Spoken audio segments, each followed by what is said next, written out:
parti le mouvement du 23 mars M23. Bakunzi ba Vox TV ndabaramukije bivanye niyo muherereye mwese, hama nanje ndi wa mungu wanyu nsanzwe nkorera ikinyamakuru Vox TV.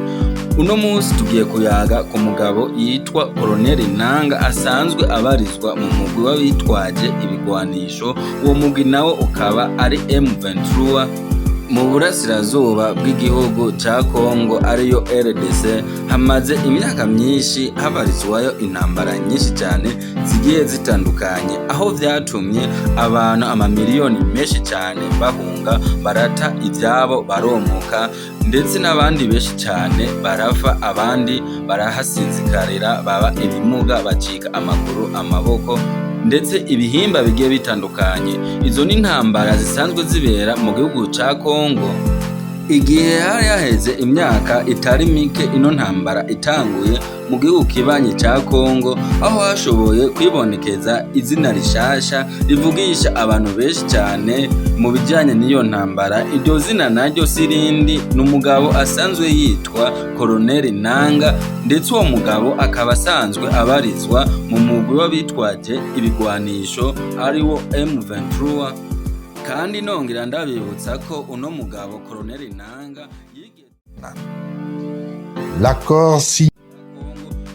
uno mugabo Colonel Nanga mu nyuma yahavuye aba umukuru w'umugwi ujejwe gutunganya amatora mu gihugu kibanyi ca Kongo, ndetse mu nyuma aza kubivamo, niho yashobora kwiyunga n'umugwi witwaje ibigwanisho ariwo M23. Aho ni mu gihe abantu benshi cyane babandanya kuyibaza ati none Colonel Nanga ninde? Uno munsi tugiye kuyaga byinshi cyane bigiye bitandukanye kuri Colonel Nanga kugira ngo tumenye uwo ariwe mu buzima busanzwe ndetse n'ibyo ajejwe muri M23. Uno mugabo Colonel Nanga yashoboye kuvukira mu gihugu kibanyi ca Kongo mu karere ko mu burasirazuba bw'igihugu kibanyi. Kuva mu buto bwiwe yarazwi nk'umuntu aciye ubwenge bwinshi, aho uno mugabo yashoboye kwiga amashuri mu bijanye n'ubutunzi bw'igihugu ndetse n'imigenderanire y'igihugu, ibintu vyatumye yinjira mu kazi k'imiryango mpuzamakungu hamwe n'ivy'amatora. Aho ni mu gihe imyaka yagiye irakurikirana, Colonel Nanga yashoboye gukorana n'imiryango mpuzamakungu ikurikirana ivy'amatora muri Afrika, aho ivyo vyatumye amenyerwa nk'umuntu aciye ubwenge canke ashoboye cyane mu gutegura amatora. Aho ni mu gihe mu mwaka w'2015 Colonel Nanga yashoboye gutorwa kugira ngo ashobore kuyobora umugwi usanzwe utegura amatora mu gihugu ca Kongo. Nongera ndabibutsa ko ico kigo arico kiba gifise akazi kanini cyane mu bijanye no gutegura amatora y'igihugu. Igihe yari muri uyo mwanya wo kuyobora umugwi usanzwe utegura amatora mu gihugu ca Kongo, nongera ndabibutsa ko ico gihugu nyene cari mu bihe bitoroshe cyane, kuko abatavuga rumwe n'ubutegetsi bavuga ko amatora ateba cyane muri ico gihugu. Mu mwaka w'2018 igihugu ca Kongo cashoboye gukora amatora ya perezida, aho ayo matora yari asanzwe arindiranywe igishika cyinshi cyane. Ayo matora yarangiye Perezida Felix Tshisekedi ariwe atowe kuba perezida w'igihugu. Muri ico gihe uwashoboye gutangaza ivyavuye mu matora yari Colonel Nanga ubwiwe, niwe yashoboye gutangaza ko Perezida Felix Tshisekedi ariwe yatowe kuba perezida w'igihugu ca Kongo. Ariko kandi nubwo yari amaze gutangaza ivyavuye mu matora, hari abatari bake batigeze bemera ivyavuye muri ayo matora, aho bashoboye gushikiriza ko ivyavuye muri ayo matora biteye amakenga. Muri ico gihe vyatumye izina Koloneli Nanga ritangura kuvugwa cyane mu gihugu cose ca Kongo, aho abantu benshi cyane bashoboye kumenya iryo zina. N'inyuma yaho aviriye muri uwo mwanya yari afise wo gutegura amatora, uno mugabo yabandanije abonekana mu biganiro bigiye bitandukanye. Nongera ndabibutsa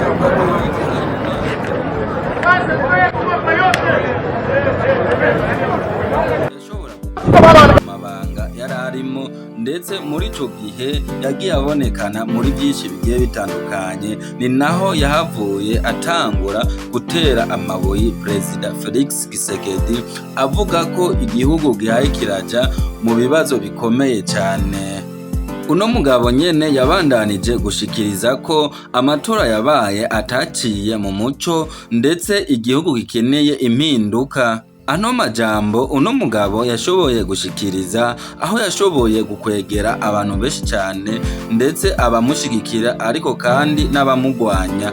Uno mugabo mwumva kano kantu k'ubwenge yashoboye gushikiriza kandi ari we nyene yari yashoboye gutangaza ko aho ni mu gihe we nyene ubwiwe yashoboye gushikiriza ko Perezida Felix Tshisekedi ari we yashoboye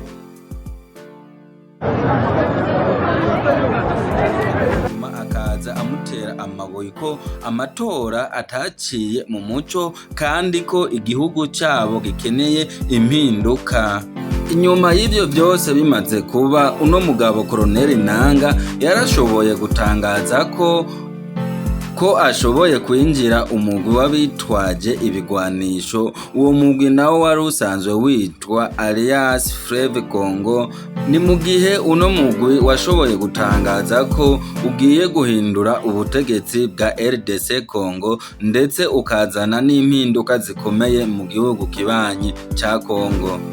Aho muri ico gihe leta y'igihugu ca Kongo nayo yagize ibyo ishikiriza, yarashoboye gutangaza ko uwo mugwi usanzwe ukorana n'imigwi y'abitwaje ibigwanisho isanzwe ibarizwa mu burasirazuba bw'igihugu ca Kongo.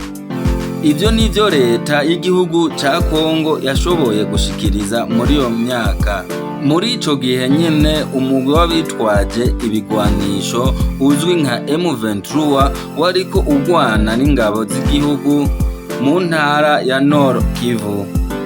Inyuma yaho intambara zimaze gutangura mu gihugu ca Kongo, ubutegetsi bw'igihugu ca Kongo bwabandanije gushikiriza ko uwo mugwi w'abitwaje ibigwanisho wa M23 usanzwe ushigikiwe n'ibihugu byo mu karere.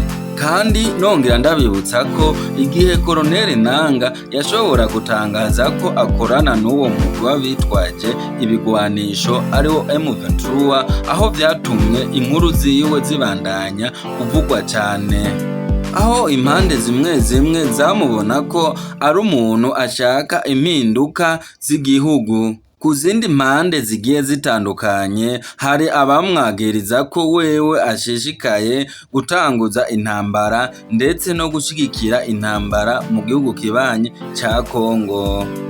Nongera ndabibutsa ko ino ntambara iriko irabera mu gihugu ca Kongo itagira ingaruka gusa ku gihugu ca Kongo, ahubwo igira ingaruka ku bihugu bigiye bitandukanye, aho harimo nk'u Rwanda, Uburundi, ndetse aho ni mu gihe igihugu cy'u Burundi kibandanya gukurikiranira hafi ibijanye n'iyo ntambara, kandi hakabandanya kwibonekeza impungenge ko iyo ntambara ishobora kwadukira mu karere ka Afurika.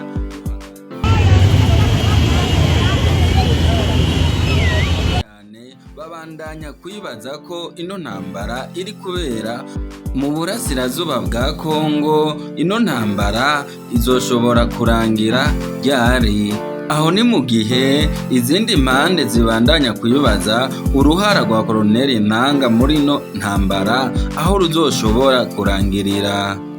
Hakaba n'abandi bantu bizera ko ibiganiro by'amahoro bishobora kugarukana amahoro mu gihugu kibanyi ca Kongo. urundi ruhande rukabandanya gushikiriza ko ino ntambara izomara igihe kirekire. Nongera ndabibutsa ko ino ntambara imaze imyaka irenga 30 iriko ibera mu gihugu kibanyi ca Kongo. Uno mugabo Colonel Nanga asanzwe afise ibigwi bigiye bitandukanye, ariko ino nkuru yiwe igaragaza ko politike hamwe n'intambara bishobora guhindura ubuzima bw'igihugu cose. Abantu benshi cyane babandanya kwibaza ukungene uno mugabo yavuye mu mwanya wo kuba umuyobozi mukuru mu bijanye no gutegura amatora ndetse no gushika kuba umwe mu bavugwa cyane mu bijanye n'intambara iri kubera mu burasirazuba bw'igihugu ca Kongo. Ikibazo abantu benshi cyane babandanya kwibaza, igihugu ca Kongo ati ni igiki coshobora gukora kugira ngo gishobore guhagarika intambara canke gishobore kuronka amahoro arama mu gihugu cabo. Aho ni mu gihe hari n'abandi babandanya kwibaza ko ino ntambara izobandanya mu myaka iri imbere. Guys, aha niho amateka y'uno mugabo Colonel Nanga twe twabateguriye ashoboye kugarukira, ndetse nongera ndagushimira wewe umaze kugira subscribe, share, like hamwe na comment hano kuri Lilbox TV. Imana ibandanye kubahezagira, ndetse nanje nari wa muhungu wanyu Cedric sanzwe nkorera ikinyamakuru Lilbox TV gisanzwe gikorera ku mbuga zigiye zitandukanye, ndetse nongera ndagusaba ko ushobora kugira subscribe, share, like, comment kugira ngo tubandanye kugira umuryango wagutse. When you say Rwanda is supporting you, Rwanda is supporting you, Rwanda is supporting you. This is one of the Kinshasa propaganda to hide